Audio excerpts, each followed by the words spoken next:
అనుసంధానం చేస్తాం.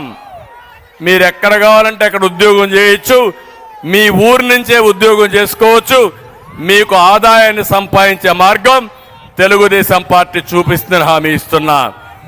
ప్రతి ఒక్క ఇంటికి రక్షిత మంచినీరు ఇస్తాం. ఇవే కాకుండా వెనుకబడిన వర్గాలకు ప్రత్యేకమైన సబ్ ప్లాన్ తీసుకొస్తాం. ప్రతి ఒక్క వర్గానికి న్యాయం చేసే బాధ్యత, ప్రతి ఒక్క కులానికి న్యాయం చేసే బాధ్యత జనసేన తెలుగుదేశం పార్టీ కూటమి తీసుకుంటుందని చెప్పి నేను హామీ ఇస్తున్నా. అన్నింటికంటే ముఖ్యమైన కార్యక్రమం పేదవాడికి అండగా ఉంటా. నా జీవితంలో ఒకటే ఆలోచిస్తున్నా, పేదరిక నిర్మూలన అనేది నా జీవితాశయం. ఇప్పుడు కూడా నేను శివాలయానికి వెళ్ళాను. అక్కడ కూడా వాళ్ళు ఎవరు చెప్పారు, ఎప్పటి నుంచో ఆ శ్రీరాములు వాళ్ళ కుటుంబం ఆ శివాలయంలో వారసత్వంగా పూజలు చేయడం కానీ వాళ్లే కట్టిన దేవాలయం అది.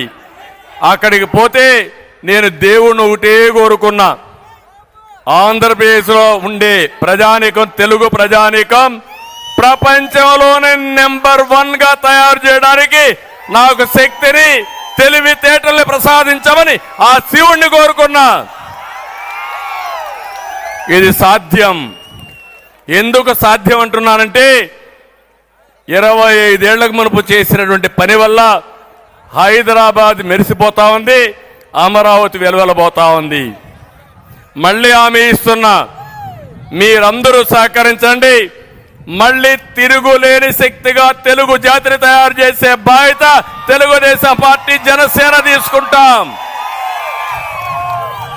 ఇటీవల నాకు కష్టం వచ్చినప్పుడు 80 దేశాల్లో తెలుగువారు స్పందించారు. 80 దేశాల్లో, మారుమూల ప్రపంచంలో ఎక్కడైనా ఉన్నారు.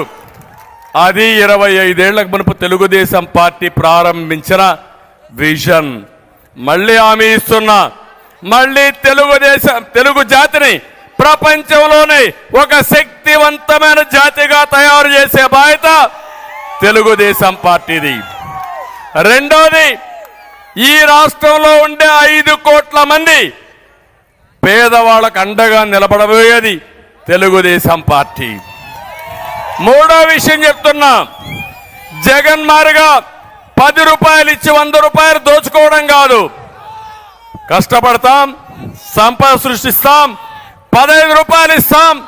15 రూపాయలతో 100 రూపాయలు సంపాదించే మార్గాన్ని చూపిస్తా. 100 రూపాయలతో 1000 రూపాయలు చూపించే మార్గం చూపిస్తాం. అదే సంపద సృష్టి, అదే పేదవాడికి అండగా తెలుగుదేశం పార్టీ ఉంటుందని మీ అందరికి హామీ ఇస్తున్నా. నా జీవితంలో ఇది చేసి నా నిజాయితీ నిరూపించుకుంటానని మరొక్కసారి మీ అందరికి హామీ ఇస్తున్నా. ఇవి కాకుండా ఇక్కడే మనం ఎన్ఐటి తెచ్చాం. దానికి ల్యాండ్ కూడా ఇవ్వలేదు. తాడేపల్లిగూడెంలో, భీమవరంలో అక్వా యూనివర్సిటీ, అది కూడా ఊసే లేదు. నర్సాపూర్ పరిధిలో బియ్యపు తిప్ప దగ్గర ఫిషింగ్ హార్బర్, ఆ పనులు కూడా జరగడం లేదు. గోదావరి, నర్సాపూర్, సకినేటిపల్లి వంతెన నిర్మాణం మాటలకే పరిమితమైంది. నిడదవోలు, పాలకొల్లు, తణుకులకి తాగునీరిచ్చే విద్యేశ్వరం పెండింగ్ లో పడిపోయింది. ఇవన్నీ కూడా చేసే బాధ్యత తెలుగుదేశం పార్టీ జనసేన తీసుకుంటాం. తమిళలో ఈరోజు ఒక్క విషయం ఆలోచించండి.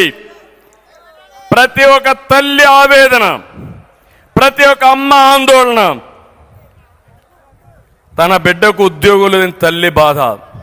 చదివిచ్చాం, కూలి పని చేసుకుంటున్నాం, మళ్ళా ఖర్చులకు మేమే డబ్బులు ఇవ్వాలని పిల్లల కోసం బాధపడుతుంది ప్రతి ఒక్క తల్లి. పెరిగిన ధరలతో తన కుటుంబం ఏ విధంగా నడపాలని ప్రతి ఒక్క ఆడబిడ్డ బాధపడే పరిస్థితి. పిల్లలకు మంచి తిండి పెట్టలేకపోయాం, పౌష్టికాహారం ఇవ్వలేకపోయామని తల్లి ఆందోళన. ప్రతి ఒక్కరికి హామీ ఇస్తున్నా, మళ్ళీ